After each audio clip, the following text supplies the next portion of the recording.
All right, everyone, thanks for coming to this talk. This is pipeline-oriented programming. And actually, I've decided that's actually too boring. There's so much more other interesting, trendy, techie stuff. So I'm actually going to do a completely different talk on quantum-powered ChatGPT in the cloud. That's much more cool. It's much more trendy. So no, actually, if you know me, I'm never going to let you down. I'm never going to talk about trendy stuff. I'm going to talk about boring stuff like software design and functional programming and stuff like that. So yes, I am going to be talking about pipeline-oriented programming. So I'm Scott Wlaschin. That's me on Twitter and also on Fostodon. The slides and the code, if you want to play with the code, I have a Git repo, and that's linked at my website, fsharp4funandprofit/pipeline. I'm going to do code examples in C# and F#, and I'll start off in C#, and as I get more complicated, I'm going to move to F#, and you'll see why. And this is not really an F# lesson. You don't need to know anything about F#. And actually, if you're kind of curious about F#, this is a good way to see some code. I'm actually going to do some real F# code. You can see what it looks like in action. So, part one, what is pipeline-oriented programming? Well, let me compare it with object-oriented programming to show you the difference. So object-oriented programming, you have this kind of component, and you send a request, and you get a response. So it's a message-based model.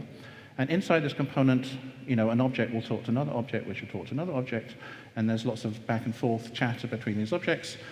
And sometimes the chatter goes both directions, like something like the visitor pattern, where you're going back and forth.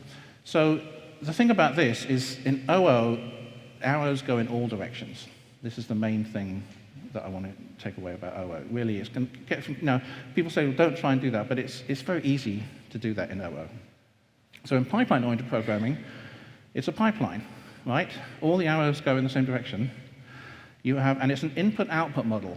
So rather than thinking of a request-response, there's a pipeline, something comes in, and it goes through the pipeline, and it comes out the other side.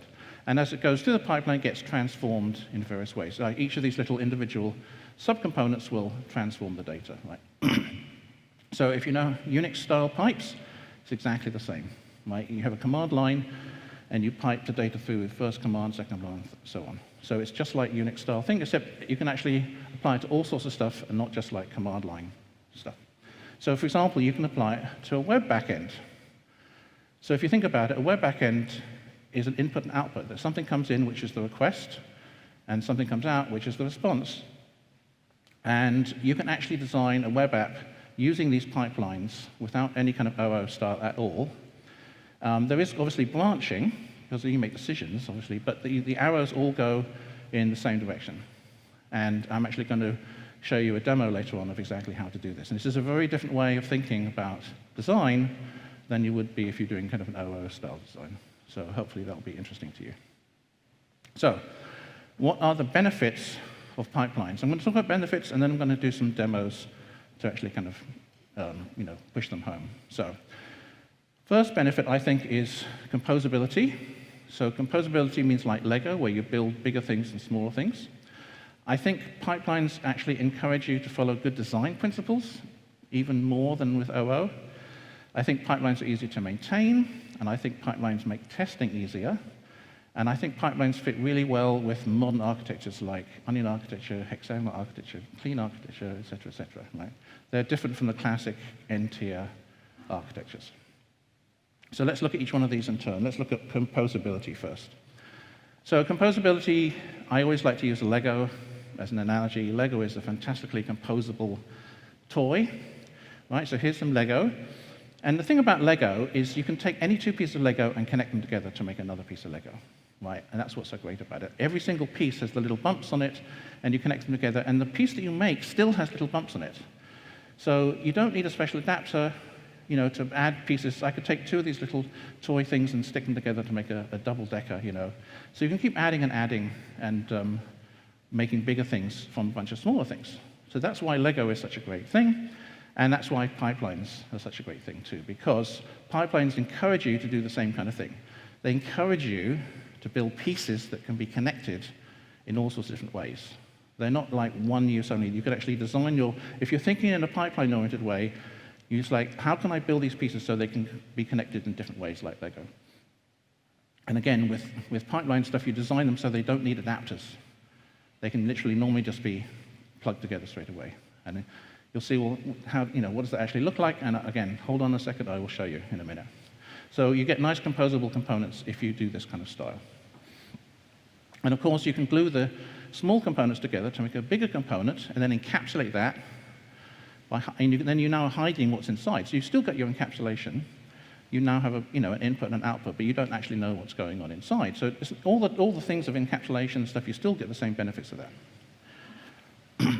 Right, number 2, good design principles. So if you're used to OO design patterns and OO principles like solid and so on, these work perfectly with pipeline-oriented style design. You don't have to throw them away. So let me give you some examples. Let's look at single responsibility for starters. So the whole point of single responsibility is you do one thing and you do it really well, right? You don't have 100 different methods on your interface or your object, right? Well, this has one input and one output. You can't get much more single responsibility than that. So by definition, if you're writing components like this, you automatically have single responsibility. You don't have to check it with code reviews and stuff. You literally can't help it, right? You're forced to do it this way. What about open-closed? So open-closed, you can add new functionality, but you don't mess with existing code. Your existing code works, don't touch it, right? So you can add to that, but you don't want to be messing with existing code. Well, if you do a pipeline-oriented approach, it's very easy. Just add new things into the pipeline. And the rest of the pipeline you haven't touched, right? So you can add it before, you can add it after, you can add it in the middle, all right? So you've extended the behavior, but you haven't touched the rest of the code. So the open-close principle works really well with pipelines. In fact, again, I think it's like it just falls out naturally. You don't even have to try. It just kind of comes with the territory. And I'm going to show you some examples of this in a minute, including one that you're all very familiar with, which is link. So I'm going to start with a link example, and it'll demonstrate this perfectly. Strategy pattern, right? You have some sort of piece of code, and you want to parameterize how it works by passing in some sort of strategy. Well, you just pass in a component. Right, this is my whole pipeline. I want the behavior to change based on something else. Well, I just pass in a component. If I pass in a different component, it's going to behave differently. But I'm not messing with the rest of the code. So that's very easy. And decorator pattern, again, I have a component. I want to change the behavior. Let's say I want to log the input and log the output. I can just add new pieces at either end and then encapsulate that. And now I have a new pipeline which has the same inputs and outputs as the original pipeline. So it's completely substitutable. Everywhere I could use the original pipeline, I can now use this decorated pipeline. Right? So that's the decorator pattern. So all these things are kind of so obvious you don't really need to talk about them. They just kind of follow from the whole pipeline-oriented way of doing things. Right. What about easy to maintain? So this is a bit of a claim because I don't actually have any evidence. But to be honest, there's hardly any kind of rigorous evidence for anything in programming, which is sad. But I'm going to claim that the bottom one, the pipeline one, is easier to maintain than the top one, the object-oriented one. And I think the reason is because with the OO1, you can really get into a mess. You can have these guidelines like, don't do that, don't get into a mess, don't have 100 methods, don't have it. But it's really easy to do it, especially if you're trying to get something out of the door at 3 o'clock in the morning on a Friday or whatever. So, with the pipeline thing, it's really hard to, you're less likely to get into the mess in the first place because it just doesn't really support that way of thinking. And here is an example of a real-world dependency graph for a C# project. You can't see it, and this is actually just a quarter of it. Each of these things is a little class, and the lines are the dependencies between the class, and you can't really see them. But what I can tell you is that the arrows in this go in all directions. And you're trying to understand how this works, it's going to be quite confusing, right? And in particular, one thing which is really bad is you have these circular dependencies where a class depends on another class, which depends on a third class, which depends on the first class, and you have some sort of cycle. Those are deadly. They really shouldn't exist. And again, you can have guidelines to say don't do that. But if you do that, then you've broken your laying, you can't refactor these things, you can't pull these things out. So cycles are really, really deadly. And if you're using C#, I would recommend using something like ndepend or something which will help you detect these things, but definitely don't have them. Now here's the F# version. And this is an F# version of the same logic. So it's a lot fewer. These are not classes, these are modules in F#. But what you can't see really is that all the arrows are going in left to right. So if I'm trying to understand this code, obviously it's quite complex, but again, there's no cycles in this code. It's all one way. So that's nice. Right, so 2 more benefits I talked about, which was testing and architecture. I will leave that to the end, because I don't want to bore you with too much talking. But at the end of the talk, I'll go back to testing and architecture and see, hopefully you'll see that it works really well for this. Right, so let's actually look at some pipeline-oriented code in practice. Enough talk here.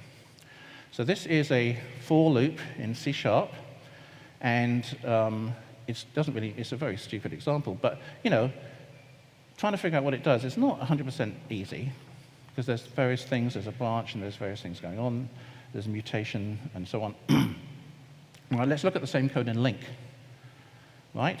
Now, I claim that this is easier to understand than the for loop. Right? I mean, I can just look at this and I can see what's going on.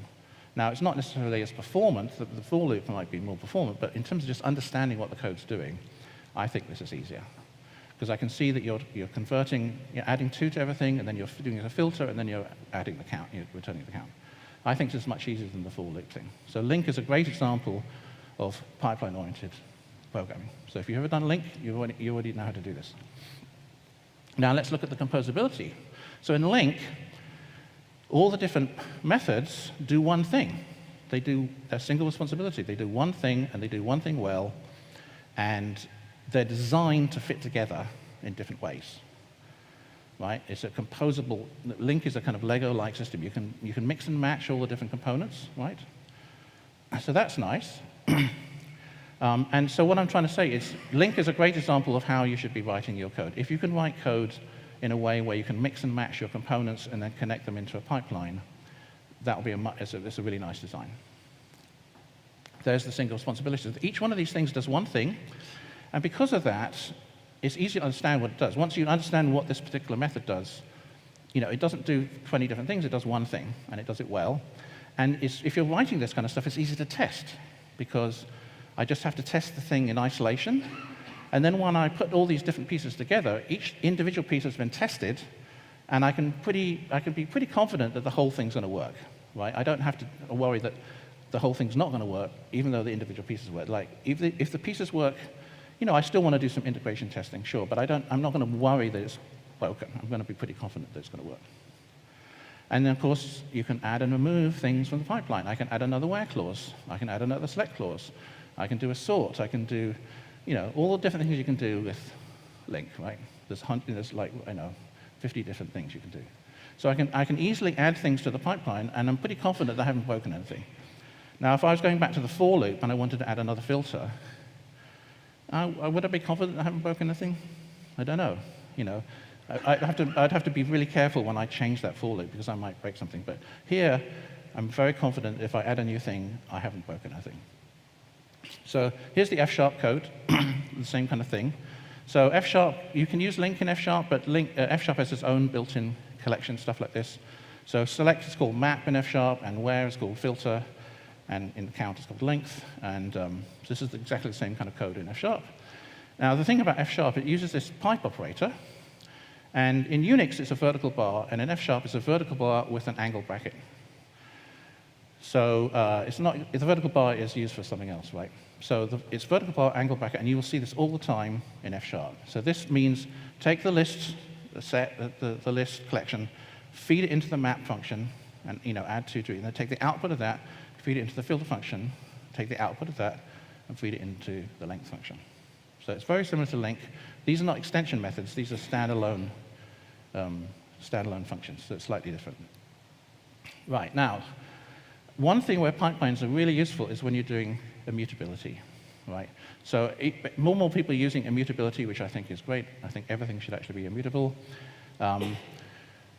If you are doing immutability, you're probably going to need some sort of pipeline thing. And I'll give you an example. Let's say I have a record structure here, and this is immutable, so I want to modify the name, and then I want to modify the email, I want to modify the age, and so on. Each time I do that, I'm creating a new version of the person. And it's quite common to do this kind of thing, and this is really ugly, right? It's very repetitive, it's kind of ugly, Let's not do it. Let's not do it. This is a kind of, I would say, ugly code. So what's the alternative? Well, you can just dot them, do a cascade of dots, right? So a kind of fluent interface would be another way of talking about it. So fluent interface is another way of doing pipeline. Same kind of thing. This is much nicer. You don't have to have all these variables and stuff. So pipeline-oriented stuff makes immutability. It's very, very common where you have a chain of functions or methods and you're modifying something as you go through. And obviously this is, oh dear. I just got a blue screen. Sorry about that. I'm just going to restart my computer. That is kind of annoying. Sorry, folks. Of course, that's Murphy's Law that would do a blue screen right in the middle of a presentation.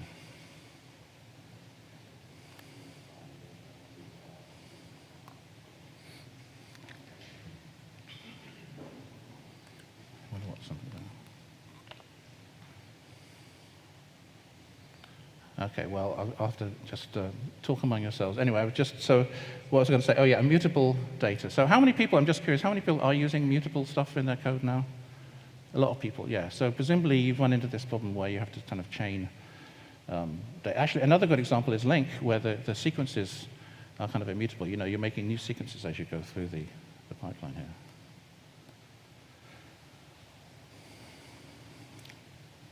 Well, just rebooted.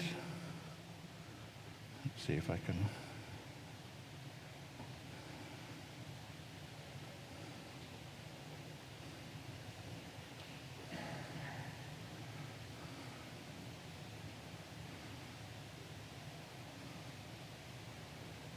Where am I? Right, here we go. Okay. So, yes, this is ugly, and this is much nicer. And another thing you might be thinking about is something like LINQ is an extension method, right? What's the difference between extension methods and piping? Like in F# you use piping, and in LINQ you use extension methods. So I'm going to demonstrate that too. Let's say you have two functions, right?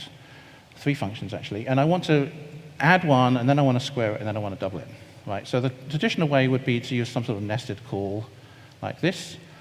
I find that kind of, sometimes you get really deeply nested and it's kind of ugly, right? So if I want to make this look nicer, I'll use a pipeline, right? I'm going to use a pipeline. So 5, and then add 1, and then square, and then double. That's much easier to see what's going on without all this nesting stuff. Problem is, of course, this doesn't work because these things are not extension methods, right? So I can't do that. However, there is a trick that I can make these work. And the trick is I can make a generic helper that will turn anything into an extension method. And that is going to be called pipe, right? So this is the pipe in C#. It's got a lot of generic parameters. It's got 2 generic parameters.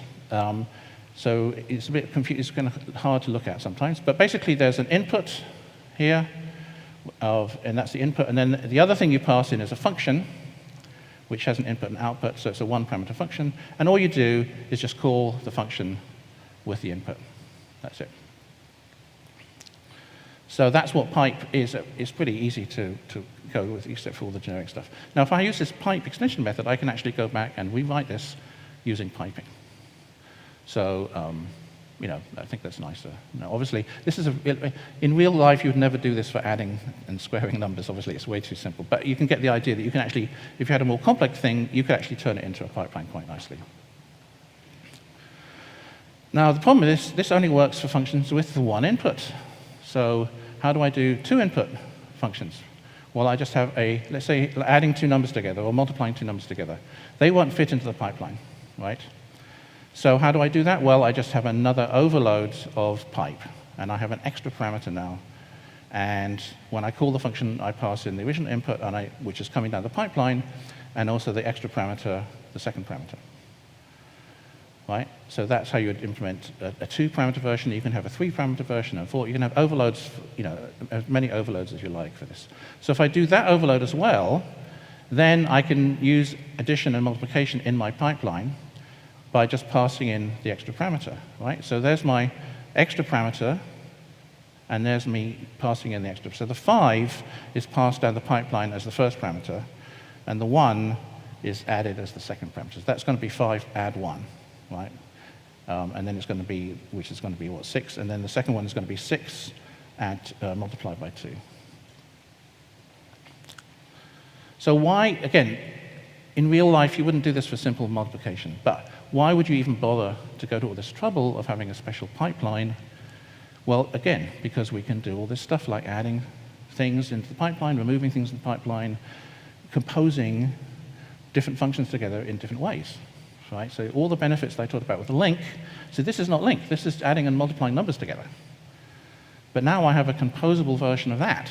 If you wanted to have a kind of building blocks for doing mathematics, I could do it this way, same kind of thing. One really nice thing about this also is the diffs look great. So if you're doing a code review and you're seeing what code changed, when you're doing pipeline-oriented stuff like this, the diffs are really clean. It's really, you've added something in the middle of it, or removed something, but you always see these really, really nice diffs, which is not going to be true. If I'd gone back to my original like for loop and I've modified things, it would get really, it's not obvious really what's going on. So just in terms of communicating what's going on, pipelines are great. So here's the F# code for adding and multiplying and squaring and so on. Again, I start with 5, I feed it into add 1, I feed it into multiply 2, and so on and so forth. So F# we'll see uses pipelines everywhere. So these are not extension methods. Notice I didn't have to write a special pipe helper.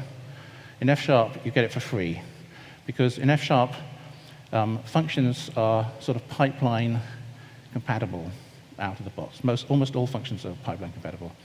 So sometimes in C#, and I'm going to start using F# more and more, because in C# it can get a little bit kind of frustrating, like using pipe. I mean, you can see it's not really a natural fit for C#. I mean, it works sometimes, but in F#, it's never going to make you cry about, not having the right adapter and so on. So, the thing about extension methods compared to pipelines is you can't use them as parameters. So let's say I have a strategy like this. I have a list and some sort of strategy function, and I'm doing that same kind of link thing where I'm selecting something, and then I'm doing a where clause, and I'm doing my count. And in the middle, I want to inject my parameterized function. Maybe I'm going to do a different filter, or maybe I'm going to do another select or something. I'm going to decide, oh, blimey, it's gone again. Sorry, people. I've got another blue screen. Why is it doing that?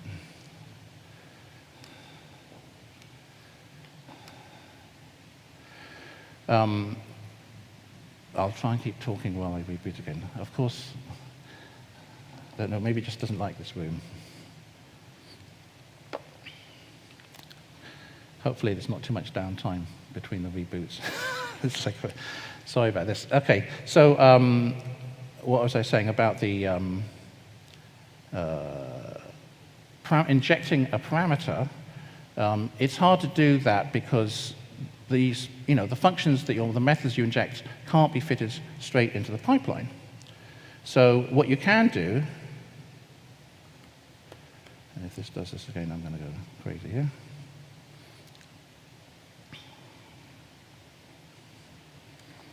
I wonder if it's overheating.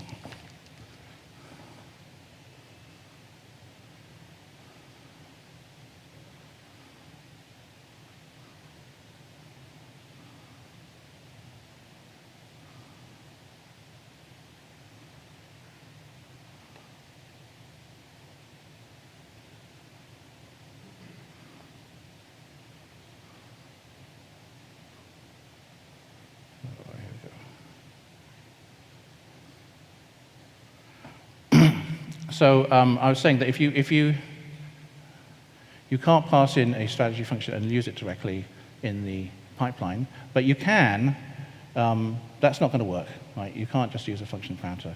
But what you can do is use the pipe helper function to do this. Now in F#, here's the same F# code. With F#, as I say, all functions are kind of automatically pipeline compatible, so I don't need the special helper to do this.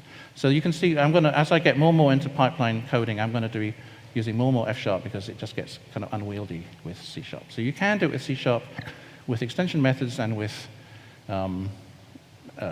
helper functions like pipe, but F# is like, so as I get into more stuff, it's going to be more F#. Right, so I'm going to do 3 demos to actually show you some real code. I'm going to do pipeline-oriented Roman numerals, pipeline-oriented FizzBuzz, and a pipeline-oriented web API, as I promised. Now, all these are pipeline-oriented, and one of the things when you do pipeline-oriented programming is you start designing the solution differently than if you were doing OO. So each of these is going to have a very different design that you might think of normally, right? So let's start with Roman numerals. So this is something you've probably all played with a bit, right? You convert 5 into V and 12 into X11 and so on and so forth, right? So there's lots of different ways of doing this, but I'm going to do a pipeline-oriented way. And I'm going to base this on the fact that I think the Roman numerals were originally sort of a tally system where you can make a whole bunch of marks on the wall and then you cross them out when you get to 5 and cross them out when you get to 10, something like that. So that's going to be my design. I'm going to start with n copies of the letter I, so like 42 copies of I. And then every time I see 5 I's, I'm going to replace it with a V. And every time I see 4 V's, 2 V's, I'm going to replace it with an X. And 5 X's is going to be an L, and so on and so forth. So literally going to do search and replace. That's my algorithm. So in a pipeline model, this is what it looks like. I start by making 42 copies of the I, and then I just go through each replacement step in turn in the pipeline. So that's my algorithm. This is an algorithm you probably wouldn't come up with if you weren't thinking about pipelines. You probably have some sort of for loop, right? So here's the C# code, right? I make a string with n copies of it, and I do a replace, and a replace, and a replace, and a replace. Right? Now, you might notice that I haven't done the extra cases like 1V. There's some special cases, like 4 is actually 1V, not 4 ones. Well, we can just add some functionality to our pipeline. Really easy, right? I can extend the behavior of the pipeline without touching the original code. So this is a good example of how I can, like, oh, we've got a new feature request. We've got to add these new special cases. Oh, yeah, just add them at the bottom of the pipeline. And again, your diff is going to look really nice when you do this. It's like, what have you changed? I changed these 4 lines. Here's the F# version. Very, very similar, except I'm using the pipeline. Instead of using a fluent interface, like with the C#, I'm using the pipeline-oriented version with the vertical bar. Let's see if I can do a demo without crashing my computer here.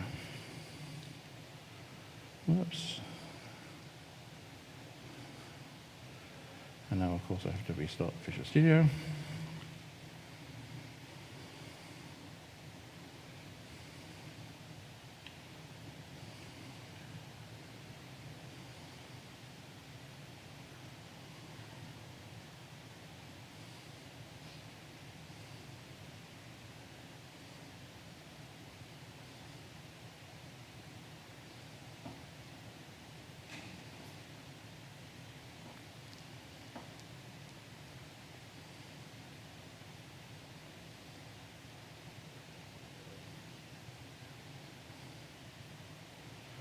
Super duper speedy Visual Studio. Right, so here's the C# code, as I promised. And let's say I want to do some logging. Right, so in the C#, I can add new features into the middle of the pipeline. I can do a log. I can do a log afterwards. I can do a log at the bottom. So in C#, I'm going to have to do this by having an extension method for strings to do the logging, to keep it fluent. If I do the F# code, I don't have to do that. So let me show you the F# code. Now, the nice thing about F# is you can actually run it interactively. So I can highlight this code and then actually get the answer. So there's the answer, XXX. So notice I haven't done the special cases. So here's the version with the special cases. I've just added some extra code at the bottom. And now, if I do it, I get the nice one with the 1x and the XL and so on. And then here's my logging function. So this is a standalone logging function. It's not an extension method. So I could actually reuse this in many different situations. Because all functions are kind of pipeline compatible, I can just stick it right into my pipeline. So there, I'm logging in the middle. I'm logging at the thing. And let me just put this here. There we go. Oops. So that's what it says at the start, and then before the special cases and the end. So the logging is working very nicely with the pipeline. Right.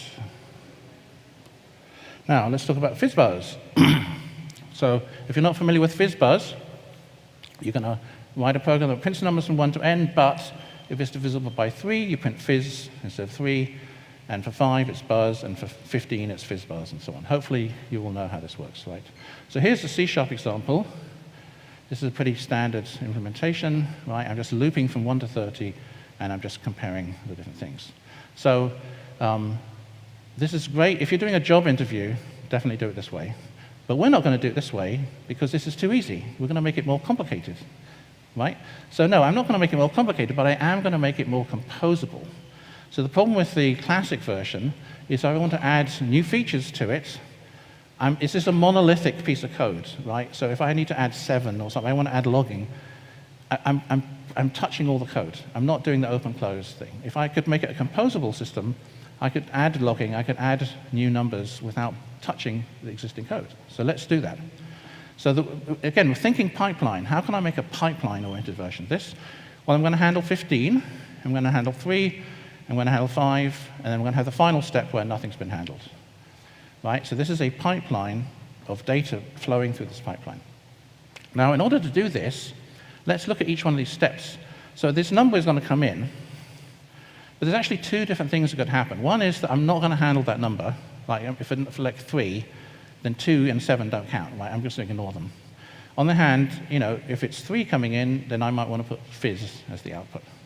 So I need to handle both these different outputs, possible outputs. So what I'm going to do is create a new data structure specifically for this problem. And the nice thing is you can do it in 1 line of code. Now, normally it's not like a big deal. It's just like 1 line of code just to solve this problem. I think that's a price worth paying to get the composability. So my FizzBuzz data structure down here, is going to have a string, which is the output, and the number that's being passed through. Now, if the string empty, if the output string is empty, that means I haven't processed it. And if the output string is not empty, it means I have processed it. So there are other ways of doing this, but I'm just going to keep it very simple for now. So let's see how we handle something, right?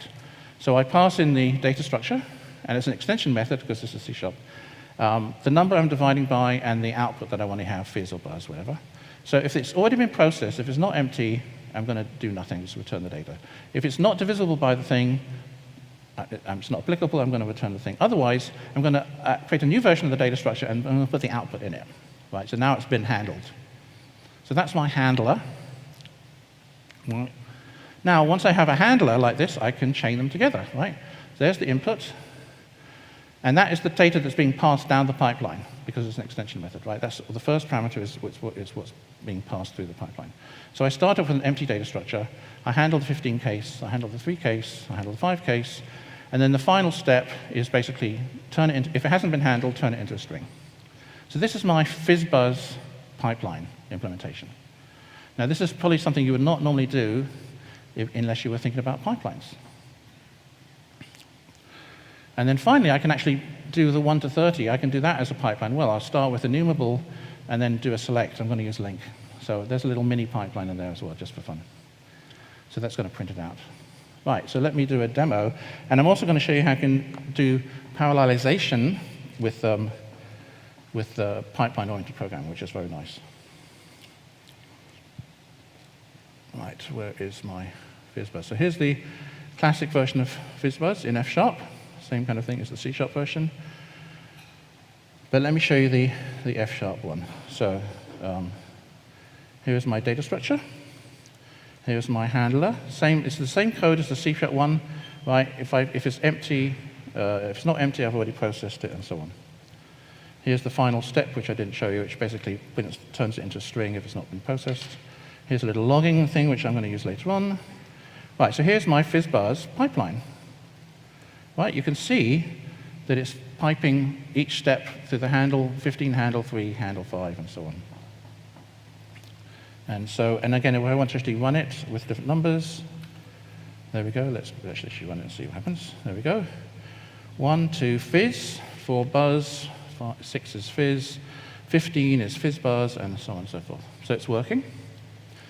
Right, now, let me add some logging, and let me add a new handler. So let's start with 7. So you say, well, you need to handle 7 as well. So okay, I've got a new feature, And I don't need to change any existing code. I can just add it. So I'm very confident this is going to work. If I was doing that for loop thing, I mean, FizzBuzz is not that hard, right? But if it's a more complicated, I wouldn't necessarily be confident it's going to work. But this, I'm very, very confident it's going to work. So let me do this. And where's the answers? There we go. So I got zap in 7, zap in 14. Now what I haven't got, if it's 7 and 3, I should have fizz zap, but I only got fizz. So I'm not handling the combinations, right? And you say, well, that's a problem, and I'm going to fix that in a minute. So just hold on. And then let me add some logging. I'm just going to put a log right here. Log after 5. And I can say log after 15. Okay? So I've got some logging going on. I can stick it in the pipeline, no problem.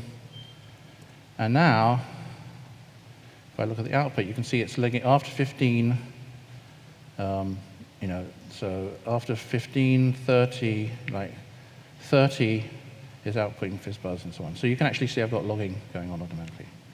Right, now let's talk about this thing where I want to do it in parallel so I can handle 7 and more complicated things without having to do special cases all the time. So what I'm going to do is I'm going to do a parallel version. I'm going to pass in a list of handlers. And what I'm going to do is just run each one independently in parallel and then add the results together. So I just need this combine operation here. And there's my handler. By the way, notice I'm doing a map followed by a reduce. So if you know about parallel program, you know there's a thing called map reduce. And here I am actually using it in real code. So let's do the parallel version.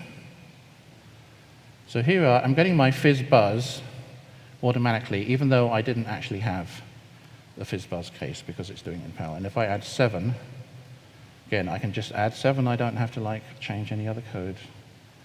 And now if I do it in parallel, I'm getting, oops, I should put in zap here.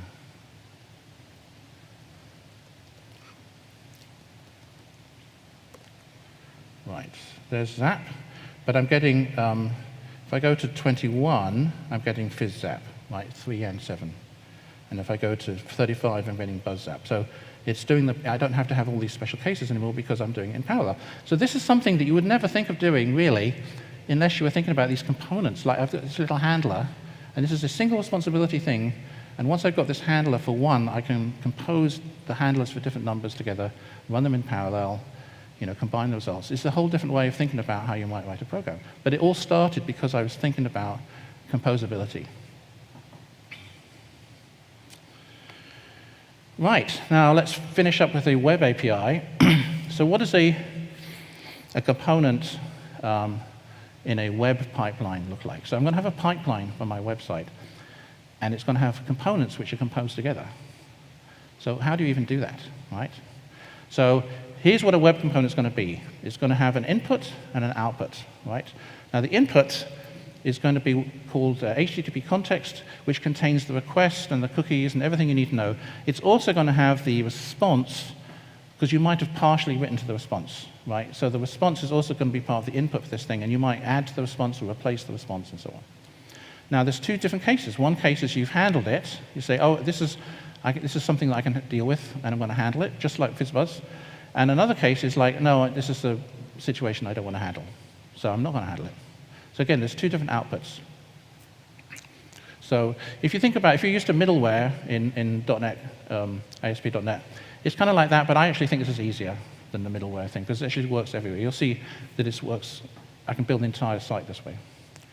So again, going back to this sort of railway track analogy, which I like to use, it's like having a branch in your railway, right? So either something comes in, and I either handle it and return something. And by the way, it's actually, in practice, it's an async that comes back. So, because you can actually go out and hit the database or something. And then, if it doesn't handle it, it just returns null. So I've got this branching code. So let's look at a very simple web component. This is called get. So all it does is look at the request and see if it's a get verb. And if it is, I've handled it. And if it doesn't match the verb, I don't handle it. That's all it does, one thing, single responsibility. All right, let's look at another one. This one is called route or route. And it looks at the input and it sees what the route or route is. And if it matches, I'm saying, yeah, I handled it. And if it doesn't match, I didn't handle it. Right? Again, single responsibility. Here's another one, set the status code. So all it does is set the status code to something. Right?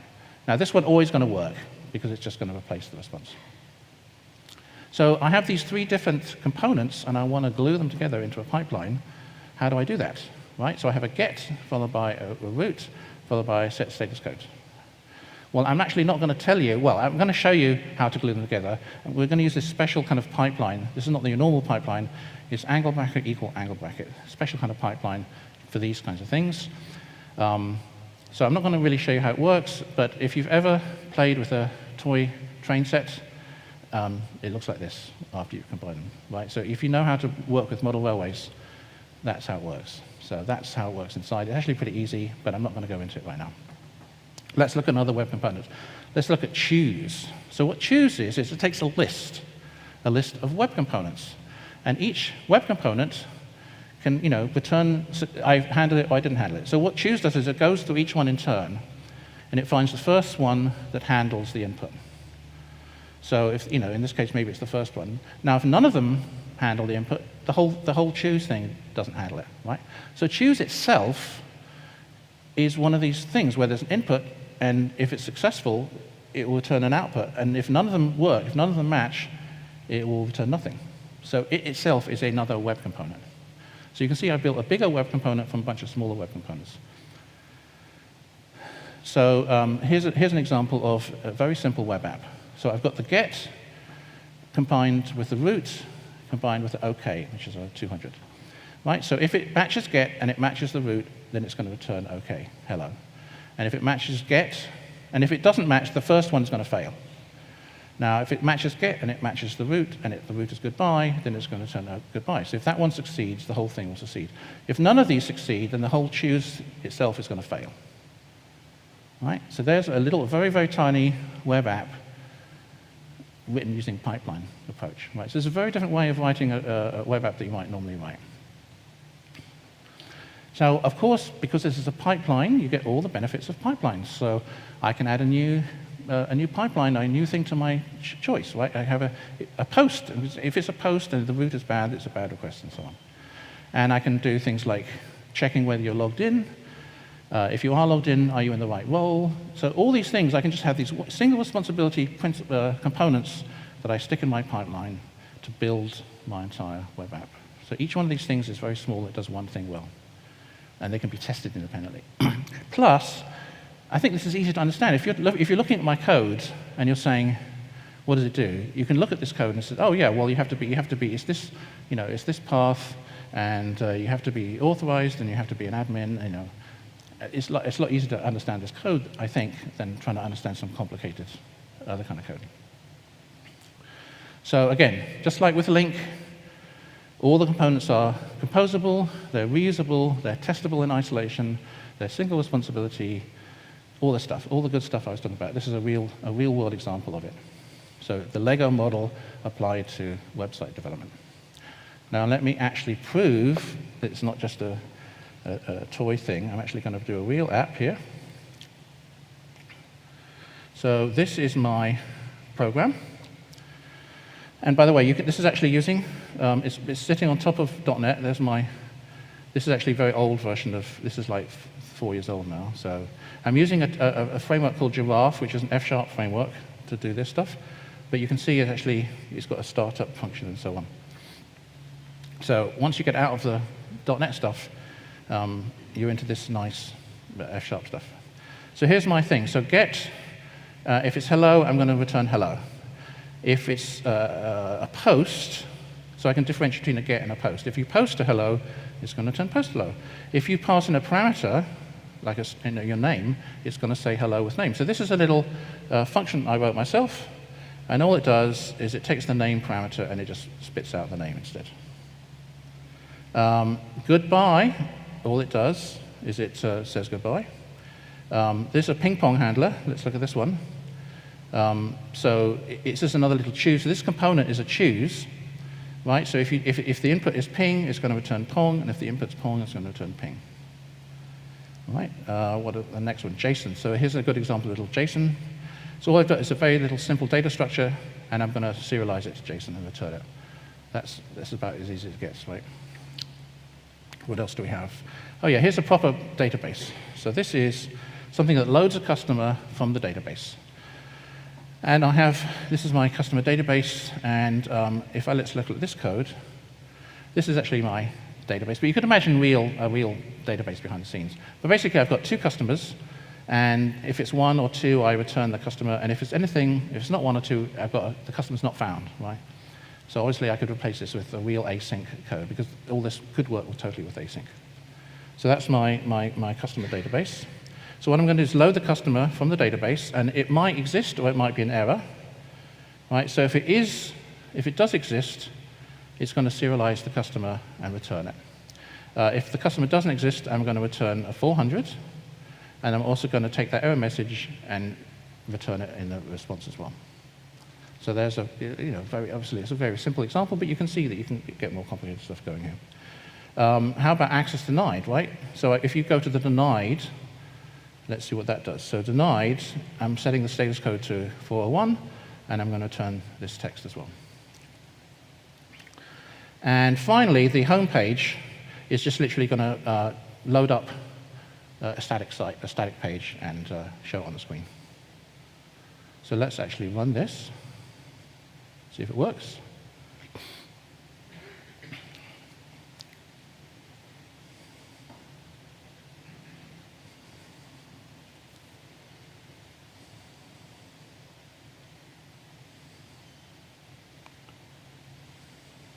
No, I don't want one tab, thank you.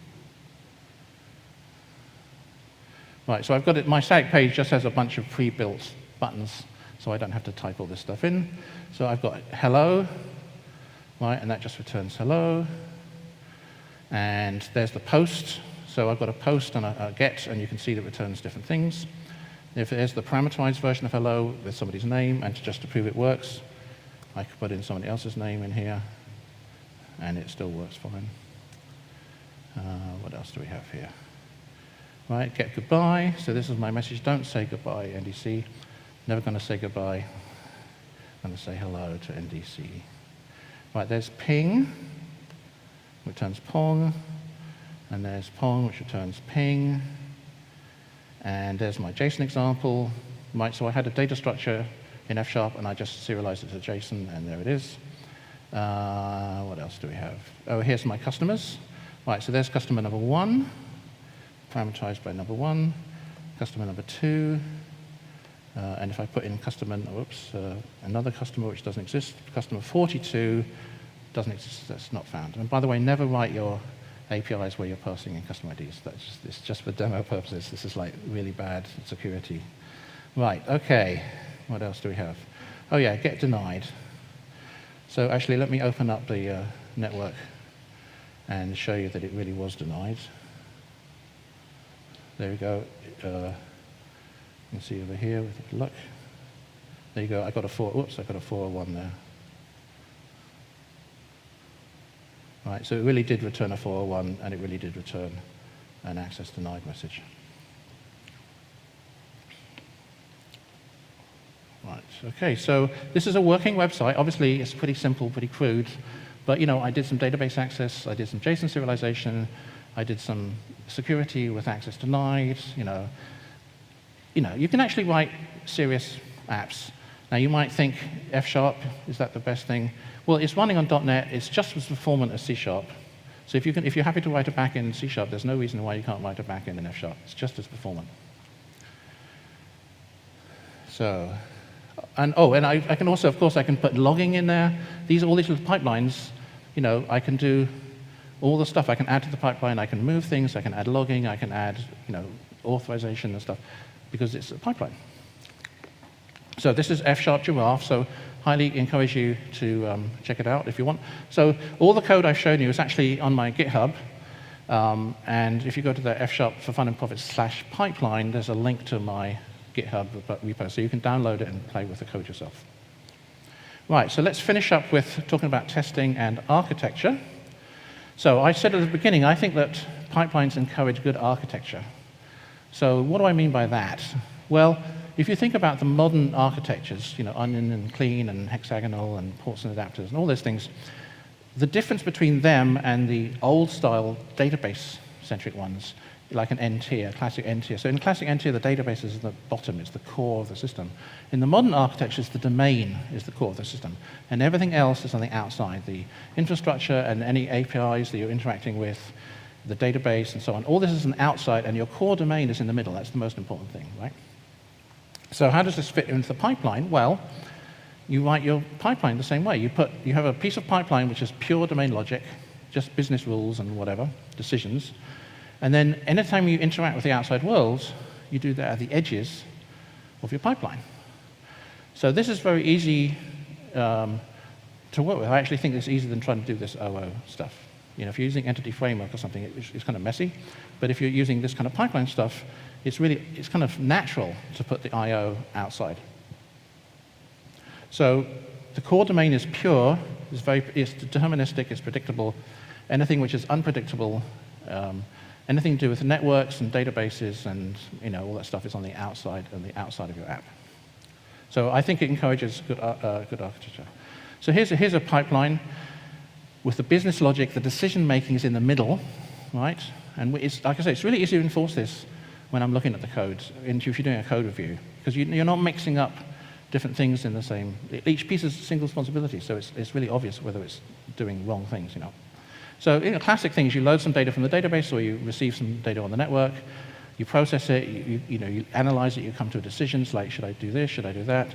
And then based on that, you write some more data out of the database or you return some more data back on the network or whatever. So that's the classic. Obviously, 99% of business applications literally just follow this model. Sometimes you have to make multiple decisions, that's fine. But in that case, I recommend you keep each step separate. So you have a decision-making step and an I/O step, and another decision-making step, another I/O step, and keep them separate. Now, what about testing? Why is this easier to test than conventional code? Well, again, looking at this thing, this bit in the middle doesn't use any I/O.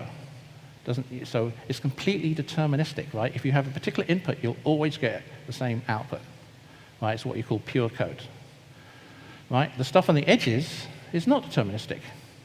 Every time you load the record from the data, you might get a different answer. So, that's very hard to test. But if you design your code this way, the testing falls out really easily. You do your unit tests on the middle bit, and you do your integration tests on the entire pipeline.